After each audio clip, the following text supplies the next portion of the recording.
Though reshoots are considered something of a dirty word in the circles of film chatter, they're generally not something which indicate a film is suffering through a troubled production and destined to be bad. The Marvel Cinematic Universe, for example, bakes reshoot days into the schedules of all their movies to ensure minor issues discovered during editing can be neatly rectified. When reshoots are done well, regardless of their motive, you'll never even notice them. But sometimes, whether through carelessness or sheer necessity, reshoots are blindingly obvious to anyone with even a superficial knowledge of how a film is made. I'm Jess from What Culture, and here are 10 horror movies where the reshoots were obvious.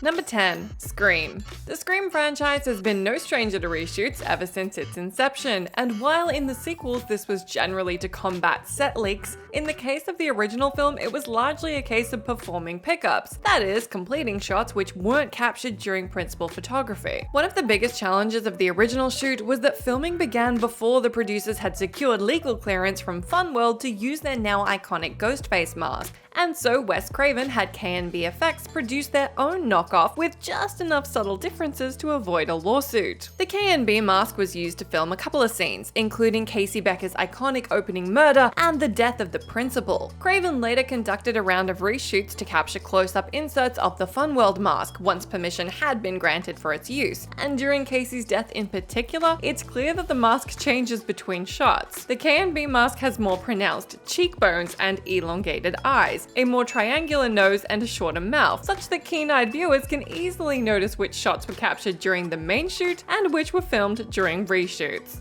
Number 9. Amityville: The Awakening.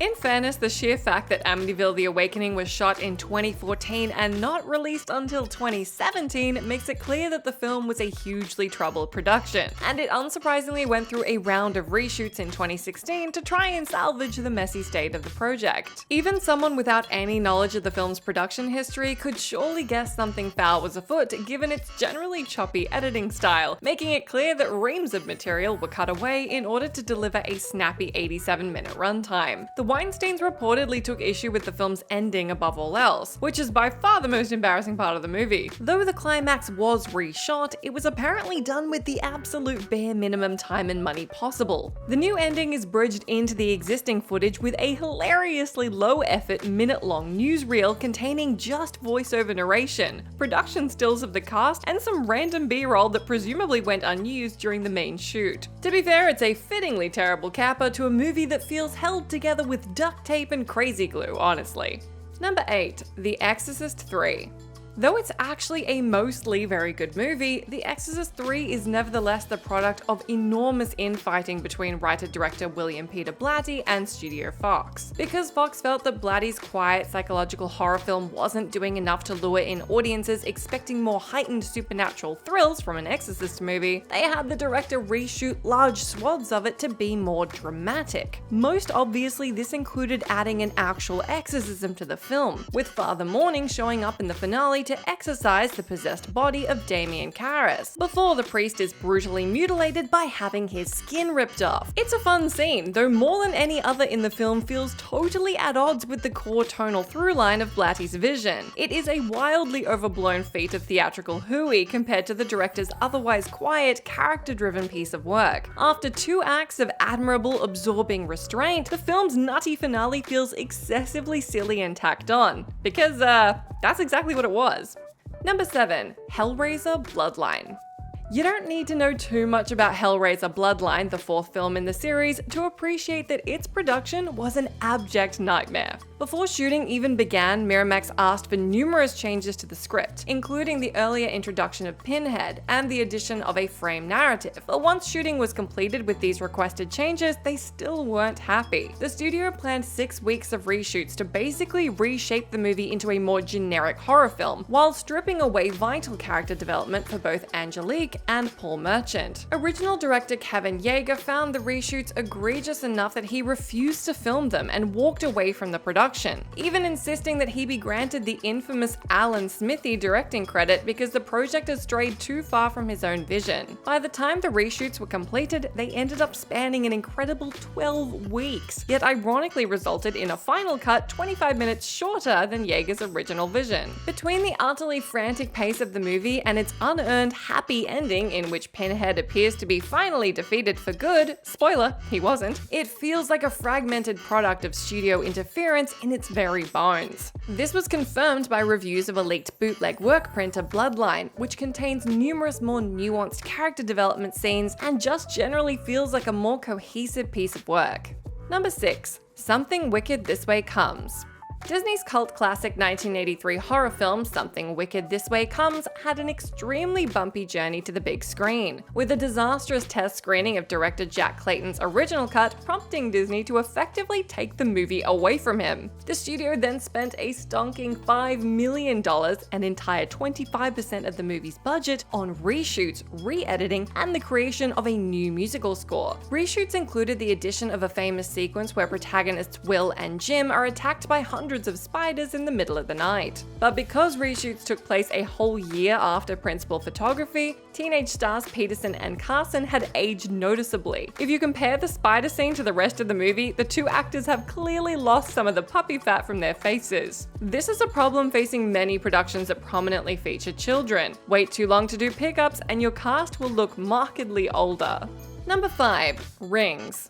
Despite being a fairly straightforward mid-budget horror film, the belated third entry into the American Ring franchise wasn't released until almost 2 years after principal photography wrapped. Reshoots took place a year after the main shoot was completed, following poor test screenings, and it's evident from the disastrous final cut of the movie that this thing was thanklessly hammered into shape by its poor editing team. Numerous sequences from earlier trailers were bizarrely left out of the final cut, including the presence of actress Andrea Powell as protagonist Julia's mother, while reshoots reportedly added more conventional jump scare moments and changed the ending to a more explicitly set up sequel where the cursed video goes viral. The entire movie feels like a shambling husk of a film that could fall apart at any moment, and never more than with its ending, which reeks of an executive mandate from the studio.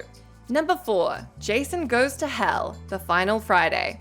Jason Goes to Hell The Final Friday is exactly the sort of movie you get when a studio hires a 23-year-old first-time filmmaker, a complete shambles of a 9th entry into the slasher franchise. Production was, predictably, a mess, with roughly half the movie ultimately being comprised of reshoots after producer Sean S. Cunningham, who hired Marcus in the first place, discovered that his protege had captured unsatisfactory takes of many scenes and even missed crucial lines of dialogue. During post-production, numerous elements of the film were changed, with subplots being cut out, character relationships arranged through clever editing, and worst of all, fan-favorite character Creighton Duke having his screen time bafflingly curtailed. Given that Duke originally delivered much of the movie's exposition regarding Jason Voorhees' newfound ability to possess people, it's little surprise that the supernatural mechanics seem vague and ill-defined in the final cut. Duke also had a more elaborate backstory which was left on the cutting room floor. Thankfully, workprint versions of Jason Goes to Hell have done the rounds in bootleg form, which restore much of the shade and context strangely absent from the painfully slapdash theatrical release.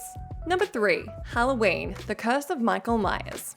The 6th Halloween movie is generally accepted to be one of the very worst in the original chronology, a desperate attempt to rejuvenate Michael Myers by explaining that he was driven to kill by a cult's curse placed upon him. The film was shot in late 1994 and met with disastrous test screenings, which prompted the studio to push on with reshoots to amp up both the gore and hasten the pacing of the plot. This resulted in most of Sam Loomis's scenes being left on the cutting room floor, as they were the ones the studio believed would bore audiences.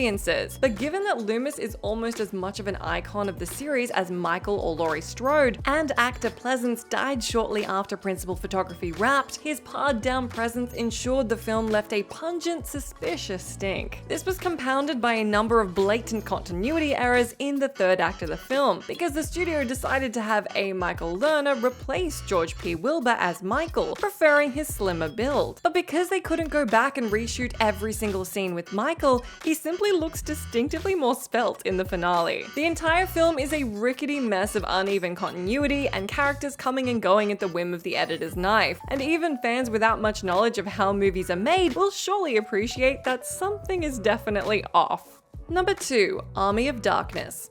There is admittedly a seat-of-the-pants charm to the original Evil Dead trilogy, that director Sam Raimi was less concerned with continuity than that he was serving up a deliriously unhinged good time, and that he certainly did. Even so, the third film, Army of Darkness, features an amusingly obvious continuity error which came about as a result of reshoots. When Ash rides through the haunted forest and races towards the windmill, a number of close-up insert shots reveal his hair to be noticeably shorter than in the rest of the movie. While Campbell had a healthy mop of hair for the bulk of the film, these inserts were shot 2 months after principal photography wrapped, when Campbell seemingly had his hair cut short. Either because Raimi couldn't find a suitable wig or the continuity checker failed to account for this, you can literally see Ash's hair change length between shots as he rides through the forest. It's certainly nowhere near as egregious a screw-up as most of the entries on this list though, and it's honestly pretty funny.